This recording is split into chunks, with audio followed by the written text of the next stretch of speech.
Hello everyone! Assalamualaikum! For today's vlog is magluluto tayo ng isda. So ayan, kanina ay sinabi ng amo ko is isda daw yung kakainin na or yung uulamin nila. So ang sabi ko kung bibili kayo ng isda is ipalinis na sa labas para kasi dito is mahirap dito maglinis kasi maliit lang yung mga lababo dito sa farm. So buti naman is naniwala siya is pinalinis niya na talaga o 'di ba? Tapos dalawang klase yung kailangan natin lutuin. Yung isa is biniyak nila yan, parang daing, pero is i-o-oven natin yan, lalagyan siya ng ingredients. Tapos yung iba naman is nalagyan ko na ng turmeric is lapu-lapu. Lapu-lapu. O 'di ba, lapu-lapu. So ayan ngayon habang linagyan ko ng tubig tapos linagyan ko rin siya ng lemon para lalong sasarap at wala siyang lansa. O, 'di ba? So, habang nakababad din yung isa na ipiprito natin is maglagay na tayo or magtimpla na tayo ng ingredients ng mga ating lulutuin. Kasi hindi pa yan natatapos. Marami pa yung gagawin dyan. So, ayan. Ayan yung mga lamas nung ipaghalo-halo natin. Kailangan natin yan igiling or i-blender. So, ayan. Pagkatapos ko i-blender, nilagay ko na sa malaking tasa. Lalagyan ko na siya ng kung anong-anong abobot. O, di ba? Halo-halo na yan lahat-lahat. Kasi ilalagay natin sa ating isda. O, di ba? Ngayon is natapos na natin timplahin yung ilalagay natin sa isda. Ngayon naman is magpapainit na tayo ng kawali.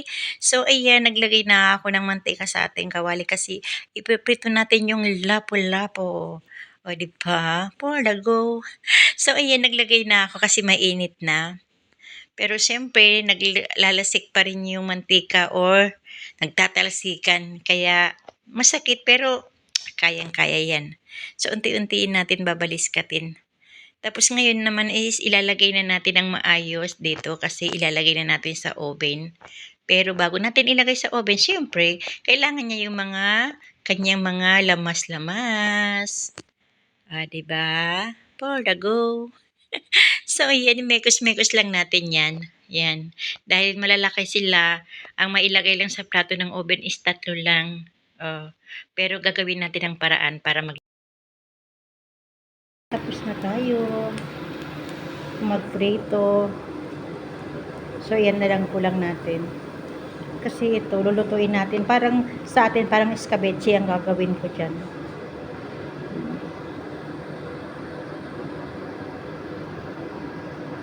Diba? Maraming kamatis yan. So, ayan yung kanin ng ating isda.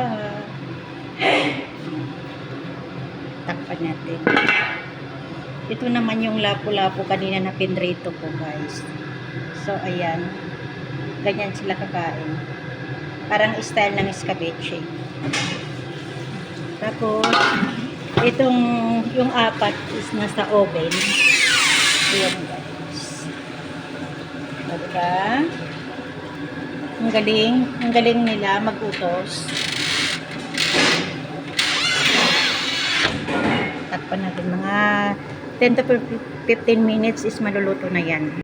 Ayan na, guys. Ilalagay na natin dito sa Pyrex. Ay. So, ayan na, guys.